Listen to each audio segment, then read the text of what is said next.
Hello friends, আর একটা নতুন ভিডিওতে তোমাদের স্বাগত। তো আজকের ভিডিওটা খুব স্পেশাল হতে যাচ্ছে তাদের জন্য যারা প্রকৃতি ভালোবাসে, যারা ফটো তুলতে ভালোবাসে এবং বিশেষত যারা ওয়াইল্ড লাইফ ফটোগ্রাফি ভালোবাসে। কারণ আজকে তোমাদের সামনে এমন একটা জায়গা তুলে ধরবো যে জায়গার প্রাকৃতিক সৌন্দর্য তোমাদেরকে মুগ্ধ করবে। তো আজকে আমি একা নেই, আমার সাথে আছে আমার বন্ধু সোহম এবং আমার বন্ধু দীপঙ্কর। আমরা জায়গাটা এতক্ষণ ঘুরে দেখছি, কলকাতার কাছাকাছি এত ভালো জায়গা খুব কমই রয়েছে এবং আমাদের খুব দারুণ অনুভূতি এবং খুবই ভালো লাগছে।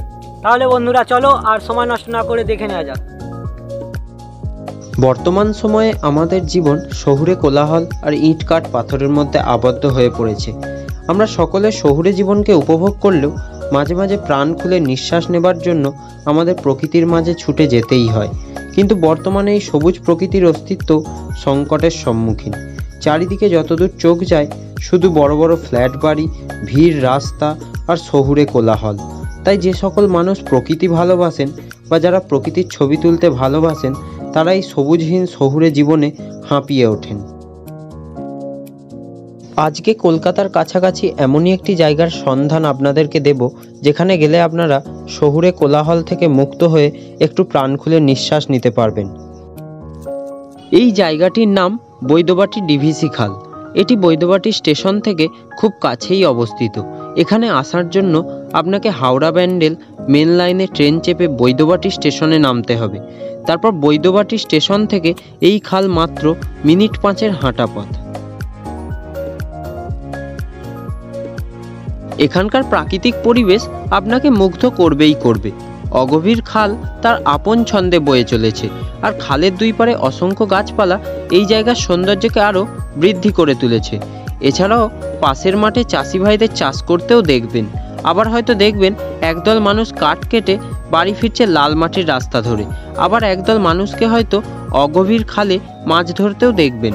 আবার হয়তো দেখবেন ধান বোঝাই গাড়ি মাটির রাস্তা দিয়ে এঁকে বেঁকে দূরে মিলিয়ে যাচ্ছে। আবার মাঠের মধ্যে গরু ভেড়া চড়তেও দেখতে পাবেন। এছাড়াও বিভিন্ন ধরনের পরিযায়ী পাখি তো দেখতে পাবেনই।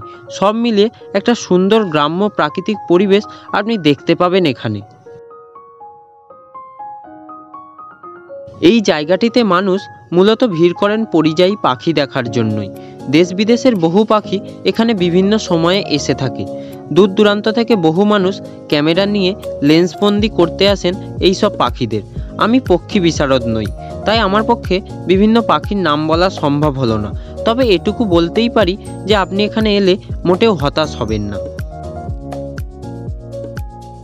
এখানে যারা আসতে ইচ্ছুক তাদের উদ্দেশ্যে কিছু গুরুত্বপূর্ণ কথা বলে রাখি। এই জায়গাটি একটু ফাঁকা ফাঁকা মতো, তাই এখানে এলে চেষ্টা করুন মোটামুটি 4-5 জনের একটা গ্রুপে আসার। এবং এই জায়গাটি মোটামুটি 3 কিলোমিটার দীর্ঘ এবং এই 3 কিলোমিটারের মধ্যে কোথাও জলের কল বা খাবারের দোকান আপনি পাবেন না, তাই জল এবং খাবার ক্যারি করবেন। আর এখানে আসতে হলে চেষ্টা করবেন দিনের আলো থাকতে থাকতে ঘুরে বাড়ি ফেরার।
যদি প্রকৃতি ভালোবাসেন তাহলে শহুরে কোলাহল ছাড়িয়ে একদিন শীতের সকালে ঘুরে আসতেই পারেন বৈদ্যবাটির ডিভিসি খালে।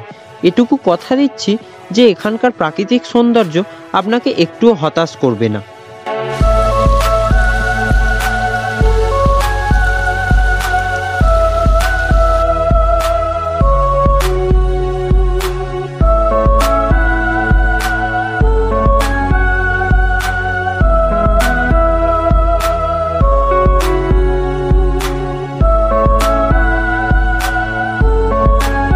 তো বন্ধুরা, এই ছিল আমাদের একদিনের বৈদ্যবাটি ভ্রমণ।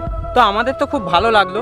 তো তোমরাও যারা প্রকৃতি ভালোবাসো তাদেরকে রিকোয়েস্ট করব যে তোমরাও একবার এখানে এসে ঘুরে যাও, কারণ শীতের সকালে ঘন্টা 2-3 খুব একটা খারাপ কাটবে বলে এখানে মনে হয় না। তো আর একটা রিকোয়েস্ট করব, সেটা হচ্ছে যেহেতু এটা প্রাকৃতিক একটা জায়গা, তো এখানে এসে অযথা এই জায়গাটাকে নোংরা করো না। তো যদি ভিডিওটা ভালো লেগে থাকে তাহলে একটা লাইক করো, আর তোমাদের মূল্যবান কমেন্টের মাধ্যমে জানাও যে ভিডিওটা কেমন লাগলো। তো আজকের মতো এখানেই শেষ, আবার দেখা হবে পরবর্তী কোনো ভিডিওতে। তো ততক্ষণের জন্য ভালো থাকো, সুস্থ থাকো এবং ঘুরতে থাকো। তো টাটা, বাই বাই।